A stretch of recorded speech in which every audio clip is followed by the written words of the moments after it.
Update, brought to you by Simcox Advocates, advising businesses and families since 1949. Visit simcox.com or call 690 300.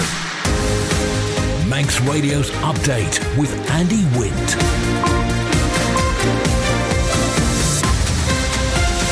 Pastor Mai, good evening. It's 5:30. This is Update for Thursday, 10th of August 2023 from Manx Radio. 30 minutes to look at the latest news on the island. The background to that news was sport and business and Sea-Watch and travel updates and the newsmakers in person. This evening, the Education Minister's unclear when Part 2 of the Sex Education Report will appear. Douglas Council wasn't consulted on the large vehicle parking. Charity promoting better driving is set to close. 50 Manx creators flying the flag at the Interceltic Festival, and Laxey AFC want to bring their women's team back. Man Benham for all your business and legal needs. First of all, at 29 minutes ahead of 6 o'clock, the Update News headlines. Fastamai William King. Fastamai. The Minister for Education can't confirm when the second part of a report into the island's sex education curriculum will be released. An executive summary of the independent investigation was published this week. The Isle of Man Airport remains on notice from the Isle of Man Civil Aviation Administration. It says a corner has been turned since it was first placed on notice last summer, but will next be reviewed in December. The Manx branch of the Advanced Motorists and Motorcyclists Group looks set to close this month. An email sent to members, which Manx Radio has seen, says the decision has come because a new committee hasn't been resolved. In international news, the Chief Constable of the Police Service of Northern Ireland says he's deeply sorry for a serious data breach but isn't going to walk away from the job. Simon Byrne acknowledged the release of 10,000 officers' personal details in an unprecedented crisis. 3 tourists have experienced weightlessness on the edge of space in Virgin Galactic's first commercial flight. Some competition winners saw the Earth's curves from the window of their rocket. And there's to be no immediate redundancies at Wilko, and all 400 stores will continue to trade as it continues to try to find a buyer. 12,500 jobs are at risk after the high street chain collapsed this morning. Those are the Update News headlines. Man Benham. Contact us by phone, video call, email or face-to-face. We're happy to connect with you. Manx Radio Weather with Manx Glass and Glazing. Jeremiah, thank you, William, from the Ronaldsway Met Office. There's a strong wind warning in operation for the North Irish Sea. State of sea is smooth or slight to moderate this evening, becoming mainly moderate tonight. Thickening cloud this evening, some hill mist, and then a band of rain tonight, which will clear by the early hours on that moderate to fresh southerly, down to 15 through the night. For Royal Manx Agricultural Show Day 1 tomorrow, Friday, cloudy start, then sunny spells in a moderate to fresh southwesterly, increasing fresh to strong later. Daylight maximum 19, overnight minimum 15. Into show day 2, Saturday, rain at first, then sunny spells, scattered showers on a fresh to strong southwesterly, and 18 Celsius. Tides on the way back in. High water's 8 minutes before 8 tonight. Sunset 9 o'clock.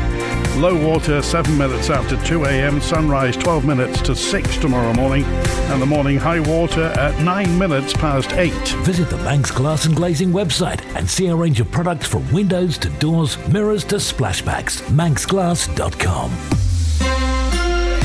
The Education, Sport and Culture Minister's told Manx Radio she doesn't know when the second part of a report looking at the teaching of sex education in island schools will be released. Julie Edge, MHK's department, has this week produced a one-page executive summary after complaints about how the curriculum was being taught at QE2 in Peel. But she said she's unclear about when the public will get to see the full report because personal information has to be redacted from it. And I think it's really important from a school's point of view and from an education point of view, as the Minister, that we do communicate well with our parents. There's all sorts of communication mechanisms already in place in our schools, but with regards to actually the content of curriculum and giving parents that option around RSE particularly to opt in or opt out is going to be really important. They pulled it out in the report. We need to address that and make sure that communication is really clear and takes place place with our parents so that they can have that choice to allow their own children to continue in those lessons or not.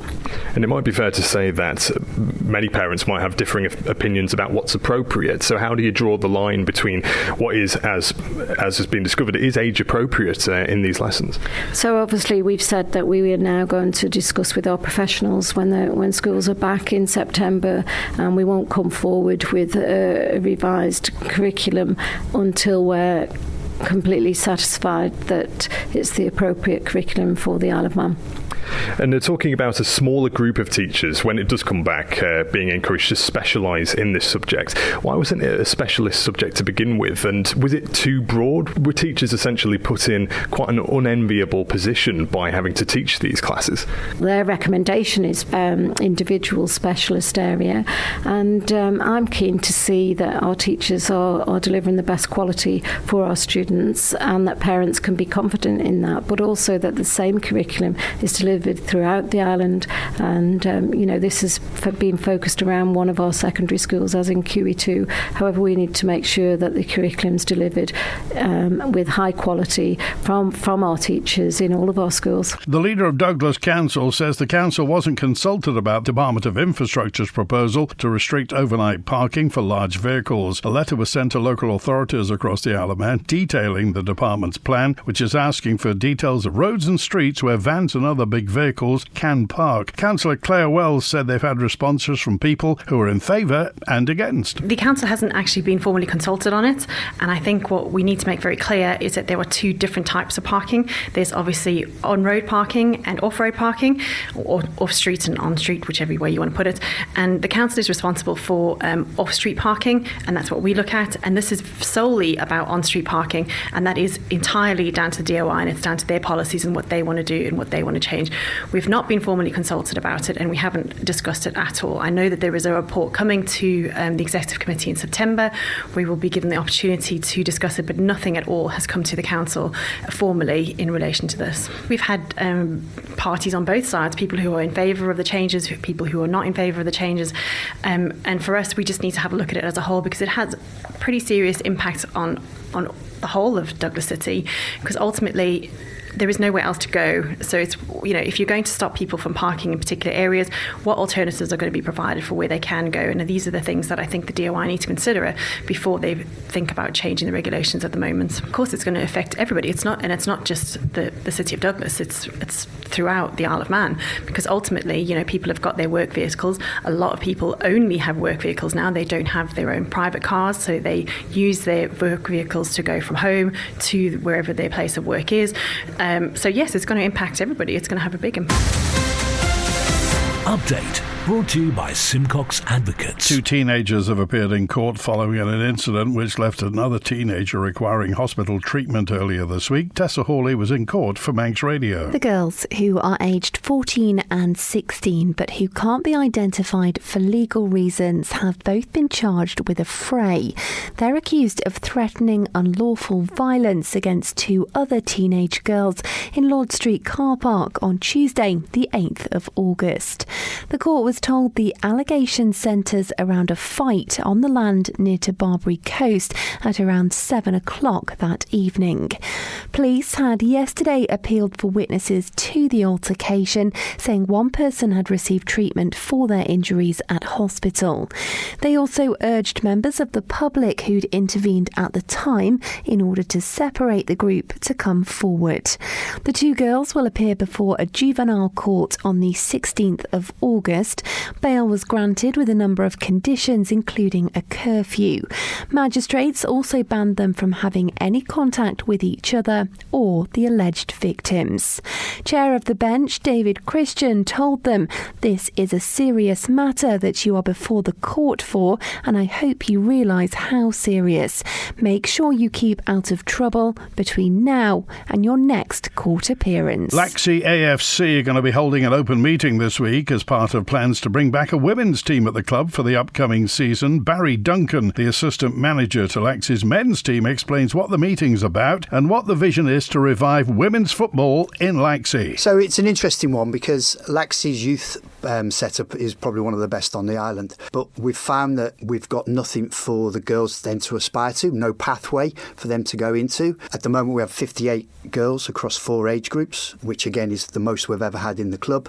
But what we'd like to do is create a legacy, and this Saturday we're having a meeting at the Laxey AFC Football Club, 10 o'clock in the morning on Saturday the 12th, and would like anybody that's interested, any women of any age group who's interested in football, obviously taking on what the Lionesses is doing, or just interested because they were never given the opportunity at school to play football. If they come along, we'll explain more about what we're looking at doing this season, and we are looking at possibly creating a women's team for the 2023-24 season. Looking at 25 women to get it off the ground, realistically. Don't want anyone turning up with their football boots or their shorts. It is literally a get-together meeting to just gauge the interest. We just feel it's time for us, with the support of the club, to maybe recreate that women's team, and with the enthusiasm of the girls coming through, rather than lose them to the other teams, the well-known women's teams on the island, actually create our own legacy for women's football. Through all the age groups at Laxey, we don't have one female coach and we don't have one female manager. So the encouragement, if it works, and I'm sure it will work, is for the first team manager, Johnny Palmer, and myself, who's the assistant first team manager, to manage the women's team this year and bring on one of the women to then take on the management, and also to bring on a few of the younger girls to then coach. Sea Watch with the Isle of Man Steam Packet Company. Motorship Ben McCree left Heysham at 22 minutes past 2. She'll be into the bay fairly shortly, and then on to the Linkspan, departing this evening at 7:45, arriving in Heysham at 11:30. Overnight departure is at 2:15, back to Douglas at 6 tomorrow morning. The high-speed craft Manannan left Douglas at 4 minutes to 3. She's in Liverpool now, on the Linkspan fairly shortly by the pierhead, departing at 7:15 this evening, back at 10 tonight. And tomorrow morning's departure, 7:15, Manannan heads to Liverpool, 8:45, Ben McCree to Heysham, and this time next week, the Manxman will have made her maiden voyage with passengers. Follow the Steam Packet on Twitter for the latest sailing information. The Isle of Man branch of a charity which aims to make people better drivers and riders look set to close. Here's Sean Cowper. Manx Radio understands the Isle of Man Advanced Motorists and Motorcyclists Group will stop operating by the end of the month. The decision was made at an extraordinary general meeting which was held at the end of July, with members who attended voting for closure following discussion of options. According to an email sent to members of the Manx IAM, which Manx Radio has seen, the decision was due to the group not being able to resolve a new committee after the board stepped down. Closure has been described as the only viable option going forward, and a decision that has not been made lightly. Any members currently under observation, awaiting tests or otherwise, will be able to complete their current courses and take the advanced driving test as planned. All money held in accounts operated by the charity will be passed to the Attorney General's chambers and will remain on the island. IAM Road Smart is the UK's largest independent road safety charity and was formed in 1956. It aims to make roads safer by improving driver and rider skills through coaching and education. It's described local groups who champion the cause as its lifeblood. Manx Radio has invited the Isle of Man Advanced Motorists and Motorcyclists Group to comment. The request has been declined. Manx Radio Business Briefing. At 16 minutes before 6, thermal energy and fluid technology specialist Spirex Sarco Engineering announced a forthcoming change in leadership. The FTSE 100 company said Nicholas Anderson, currently Group Chief Exec, had communicated to the board his intention to retire early next year. It's said that Nick Anderson's retirement would mark the end of his decade-long tenure in the role. Following a thorough succession procedure, the board also announced that Nimesh Patel would succeed Mr. Anderson as Group CEO starting from the 16th of January. Nimesh Patel joined Spirex Sarco in 2020 as its Chief Financial Financial Officer, a role he will continue to hold. And for a full daily market report, go to ramseycrookall.com. The world's largest contract chip maker, Taiwan Semiconductor Manufacturing Company, TSMC, has confirmed it plans to build a €10 billion plant in Germany in collaboration with Bosch and chip makers Infineon and NXP. The announcement comes less than 2 months after American rival Intel announced plans to spend €30 billion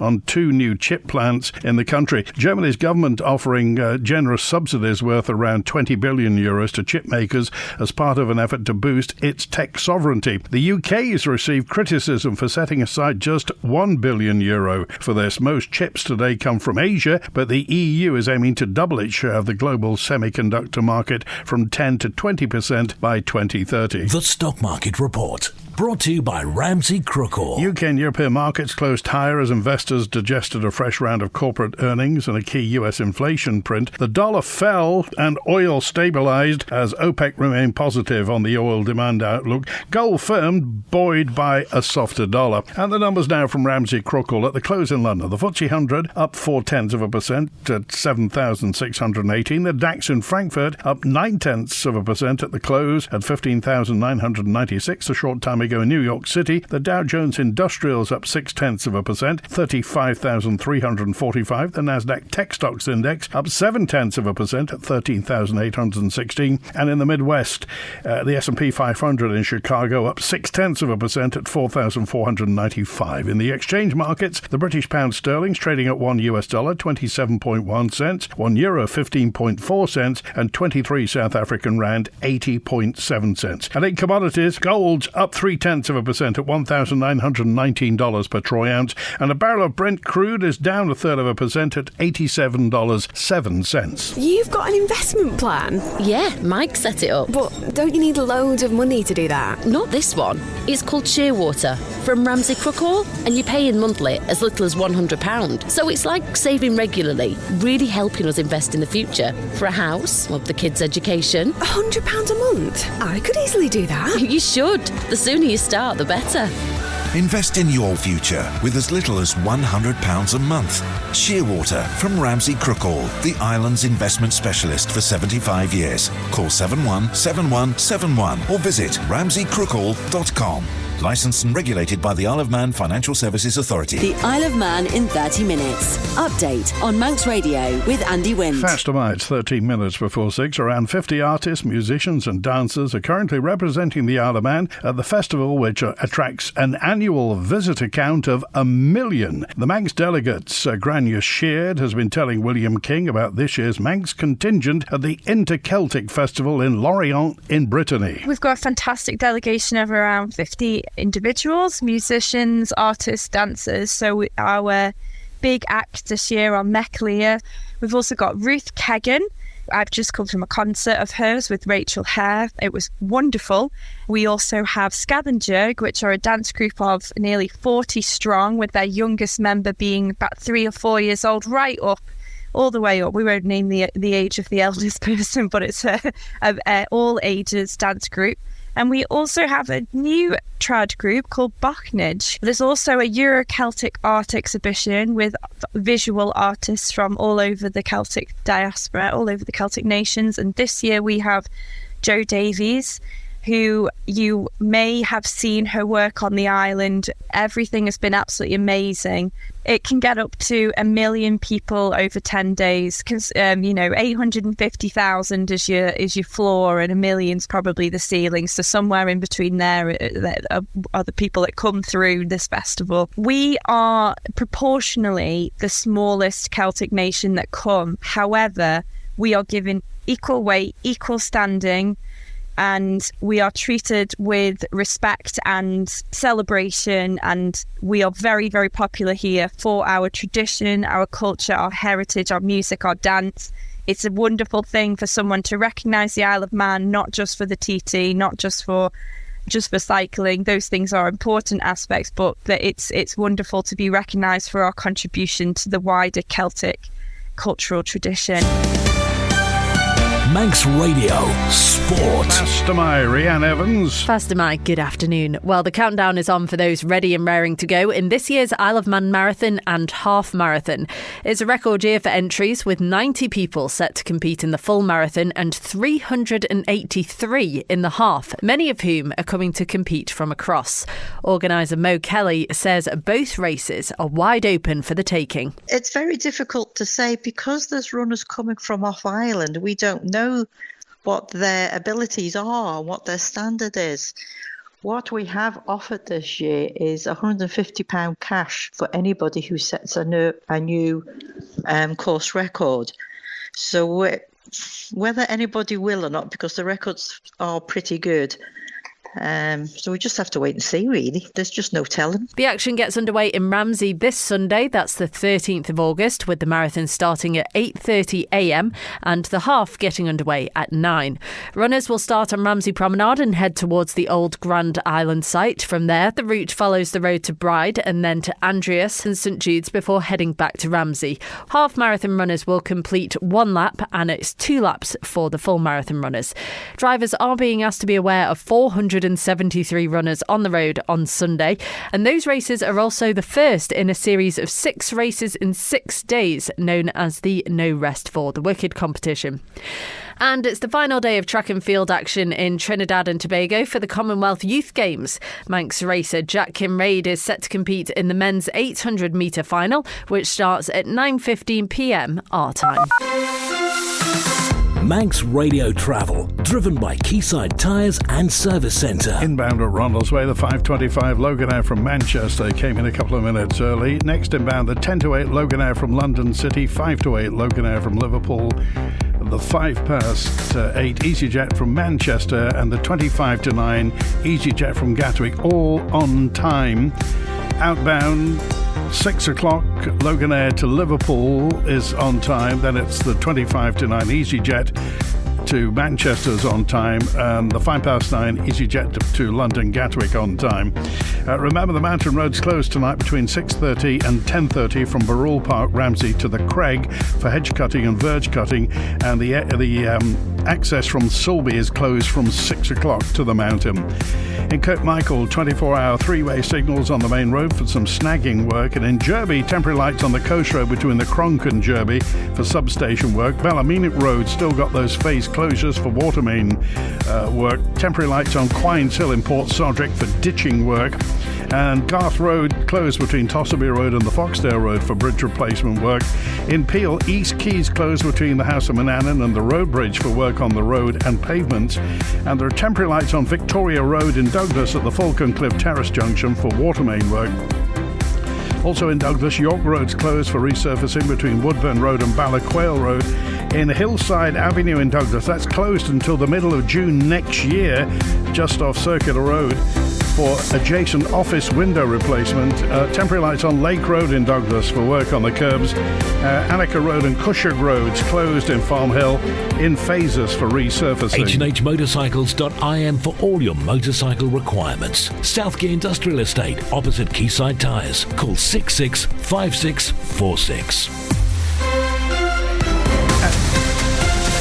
Update brought to you by Simcox Advocates, advising businesses and families since 1949. Visit simcox.com or call 690-300. Just a quick word. Tomorrow, of course, is day 1 of the Royal Manx Agricultural Show, and there's a prohibition of parking notice on. Watch out on the A27 Peel to Glen May Road tomorrow. Both sides, there's a prohibition of parking, and also on the A30 Patrick Road between its junction with the A27 Peel to Glen May Road and the entrance to Ballamore Farm. So parking prohibited on the A27 Peel to Glen May Road and the A30 Patrick Road tomorrow and Saturday. Already over 200 people are said to take part in the 2023 end-to-end walk being held on the Isle of Man on the 17th of September, with entries open until the 3rd of September. There's also been some changes to the event this year to encourage more people to get involved with the end-to-end. Here's committee member Nicola Raven and race secretary Tony McIntosh. We've discussed with the landowner at the point of air, and we've been able to use some of his land and change the start position. So we'll be starting closer to the lighthouse. We're making more of a feature for Peel for the under 21s and for anybody that feels they can't go the full distance. And then we've got new medals in place for those that do complete the challenge. The distance hasn't changed at all. We've added on an extra half an hour because it has been said in the past that the time allowance just wasn't enough. So we've added an extra half an hour in order to allow them and accommodate everybody that starts can finish. We've had Dom King, an Olympian, fire around the course in 6 hours 14 minutes. But at the end of the day, it's a community event. It's about an Isle of Man event. So yeah, the more people we can get out there walking, the better. It's a great form of exercise. It's a great form of meeting people, and it's just a great day out. It's a challenge. Don't get me wrong. See what they can do, and as Nikki said, you don't have to aim for the finish, as in the whole course. I know people who are happy to get to Peel. 22 miles is still a massive achievement. It's almost a marathon. So yeah, get to where you can, give it a go and just see how you can do. It's just wonderful, and just seeing the sound, the views, it doesn't matter whether it's raining, windy, sunny, it's just the most amazing feeling, and people need to do it. It is a challenge. It is that bit quicker than the parish. The end-to-end possibly is a little bit harder because it is a little bit quicker, but as a competitor I just love that kind of getting at the start line and just seeing how hard you can push yourself. That's it for Update Tonight, compiled from the resources of Manx Radio's news department. Thanks to newsreader William King and also to newsreader to producer Rhiann Evans. After the news at 6 o'clock, Fiona McArdle is here with Chaclet on Manx Radio. The greatest hits with Chris Kinley at 6:30, a little light music with Maurice Powell at 9, and Dave Moore with After Hours at 10. WINT